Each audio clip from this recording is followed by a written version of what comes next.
Salve, salve, alunos do primeiro ano do ensino médio. Vamos começar essa aula 4, então, esse capítulo 4 do módulo 4, que vai falar sobre a chamada Baixa Idade Média. Eu vou passando o texto aí de vocês e vou fazendo alguns comentários em cima desse texto.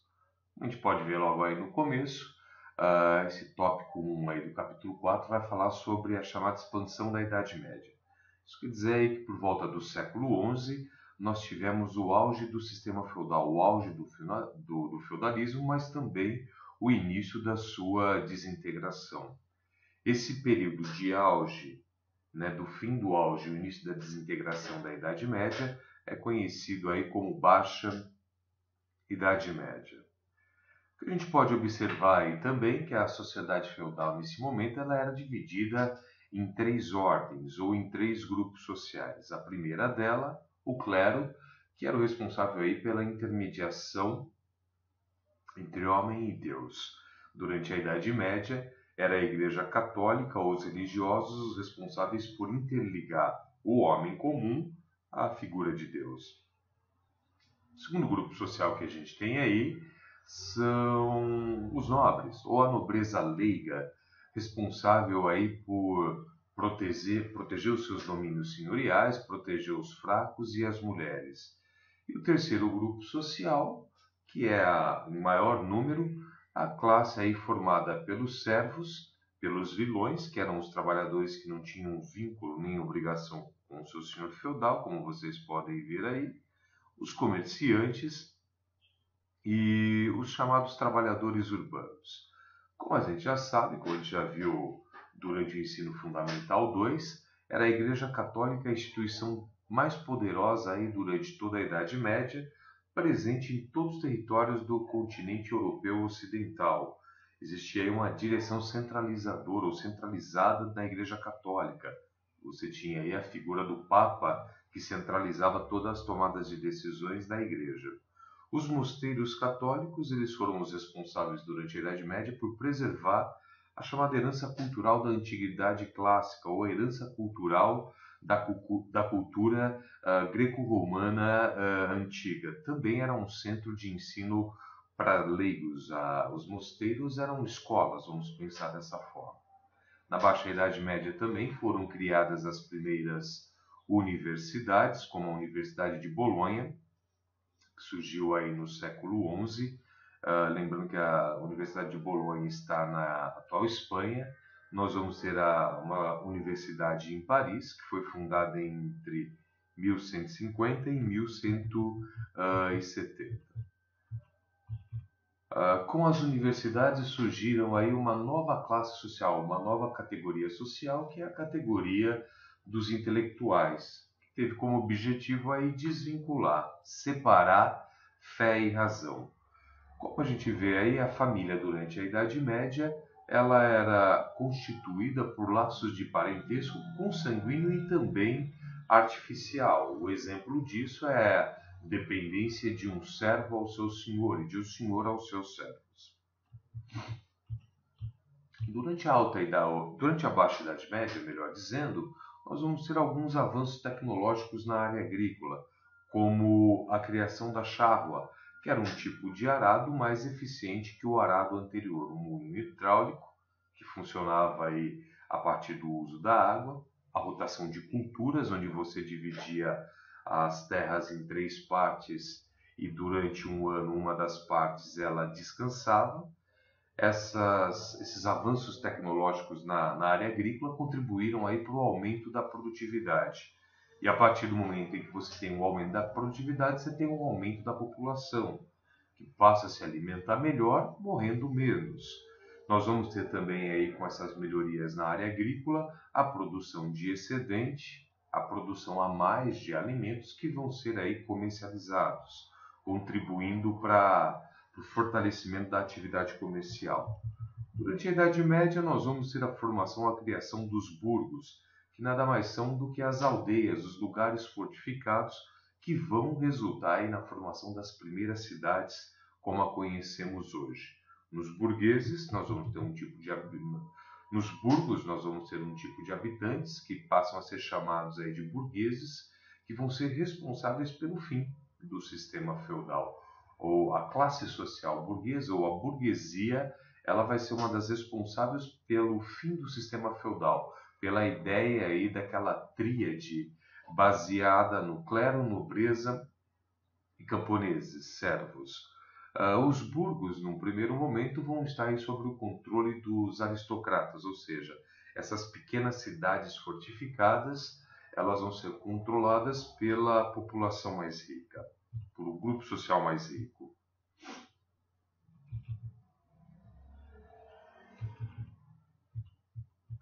Nós vamos ter aí nos burgos o início da produção manufatureira. A manufatura ela começa a ganhar força, que é uma resposta à necessidade de vestuário, roupa e moradia e às exigências das constantes guerras.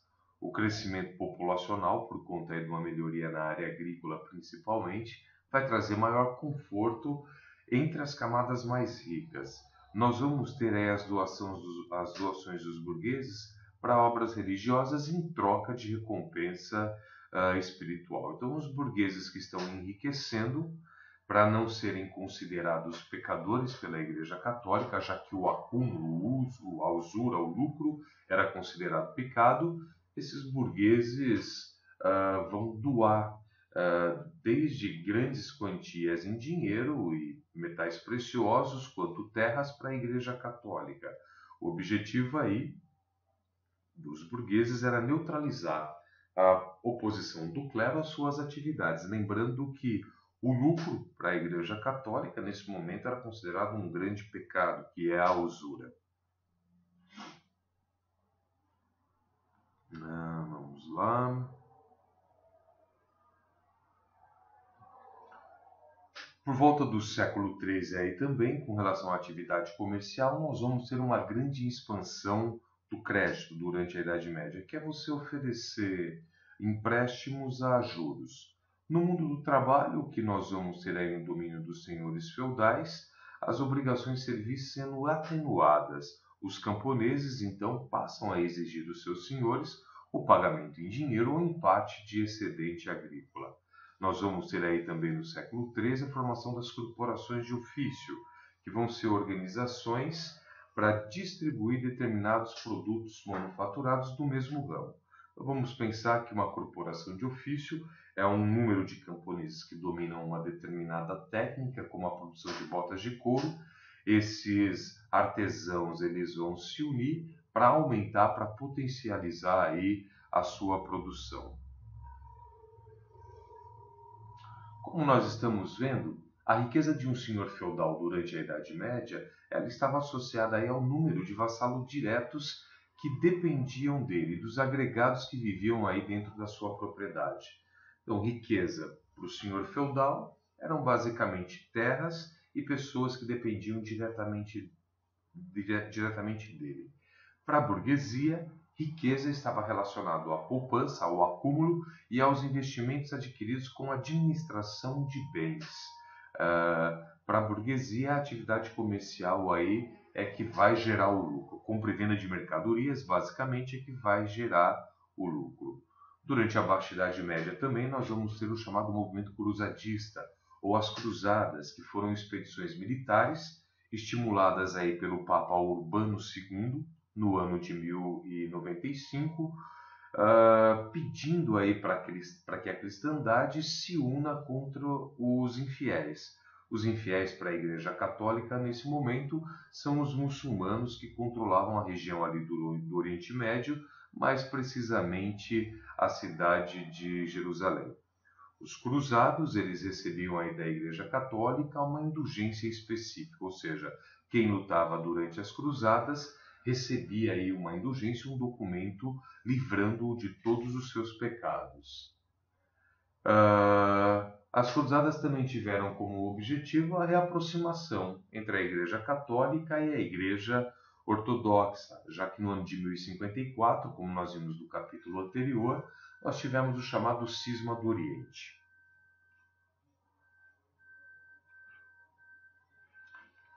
Num primeiro momento, a cruzada ela tinha três objetivos específicos, que era a conquista da cidade de Jerusalém, que estava aí sob domínio muçulmano, a ajuda aos bizantinos e a união dos cristãos aí contra os infiéis, contra os muçulmanos. No terreno militar, os cruzados, que foram os cavaleiros que lutaram em Jerusalém, eles foram bem-sucedidos. A primeira cruzada, que aconteceu no ano de 1096, vai paralisar a pressão dos muçulmanos sobre o território bizantino e conquistar a cidade de Jerusalém. Mas esse êxito militar ele dura pouco tempo, até que no ano de 1187, os muçulmanos liderados pelo sultão Saladino derrotam aí os cruzados e reconquistam a cidade de Jerusalém. Em 1189, a Igreja Católica e a nobreza elas vão reagir através da Terceira Cruzada, quando o imperador do Sacro Império Romano Germânico, Frederico II, juntamente com os reis da França e da Inglaterra, Filipe Augusto e Ricardo Coração de Leão, tentam retomar aí a cidade de Jerusalém. O fim do conflito ele acontece no ano de 1192 com uma trégua que foi assinada aí entre o rei Ricardo Coração de Leão, da Inglaterra, e o sultão Saladino. A Quarta Cruzada ela foi a cruzada mais lucrativa para os cristãos, pois eles saqueiam aí a cidade de Constantinopla no ano de 1204. A Quarta Cruzada não chega nem a Jerusalém, os cruzados aí deixam os objetivos gerais da cruzada, que é recuperar a cidade de Jerusalém que estava sob o domínio muçulmano, e saqueiam a cidade de Constantinopla, que era aí a capital do Império Bizantino. No ano de 1291, nós vamos ter aí o fim dos últimos enclaves da cristandade no Oriente, ou seja, no ano de 1291, os territórios próximos à cidade de Jerusalém, que estavam sendo dominados ainda pelos cristãos, são retomados pelos muçulmanos.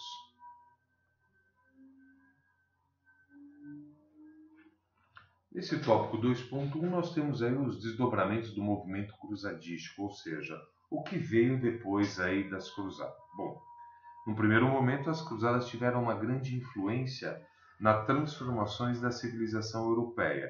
Os mercadores eles vão enriquecer, nós vamos ter um fortalecimento do poder do rei, isso porque os nobres que foram para Jerusalém morreram, investimento na construção de navio e na produção de bens de consumo. Nós vamos ter também obras de ciência e filosofia grego-romanas conhecidas a partir da sua tradução para o árabe. Essa proximidade aí com os muçulmanos vai fazer com que o comércio, a ciência e a filosofia elas se fortaleçam na Europa. Nós vamos ter também nesse séculos 14, 15, 1300, 1400, uma crise econômica extremamente violenta que vai ter como principal causa a peste negra, no ano de 1348. Acredita-se que um quarto da população europeia morreu durante a chamada Grande Peste, durante essa epidemia de peste negra. Nós vamos ter aí com 1 em cada 4 europeus morrendo, a desorganização da produção e, consequentemente, uma redução da produção agrícola, a generalização da fome. A peste negra ela vai se alastrar rapidamente por conta da concentração urbana, da falta de saneamento básico e higiene nas cidades e da mentalidade religiosa. Nós vamos ter aí a desordem social, os responsáveis por essa desordem social, os leprosos, judeus e estrangeiros. A Igreja Católica dizia principalmente que a epidemia de peste negra era resultado aí da avareza dos judeus, da invasão dos estrangeiros na Europa.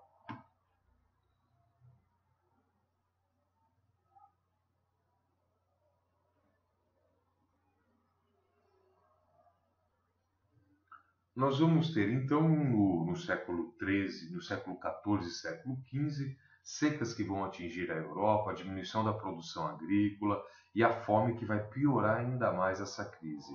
Nos campos vazios, os sobreviventes vão exigir melhores condições de trabalho. Os camponeses começam a exigir melhores condições de trabalho e uma parcela maior da produção do que produziam. A resposta dos senhores feudais foi medidas restritivas, com o objetivo de dificultar a saída dos servos dos feudos. Com isso, nós vamos ter na Europa alguns movimentos de rebelião dessa população mais pobre que vivia tanto no campo, tanto na cidade. Um exemplo disso são as Jaqueries na França no ano de 1358, onde os trabalhadores urbanos se rebelam aí contra essa ordem feudal. Esse movimento, conhecido como Jaquerie, vai ser reprimido de forma violenta pelos senhores na Europa.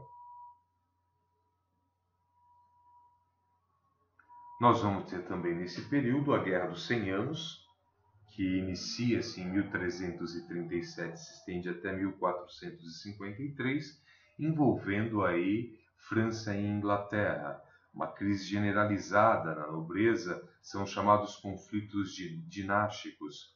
Os nobres ingleses e franceses vão ver aí uma grande oportunidade na chamada Guerra dos 100 Anos para aumentar aí os seus feudos.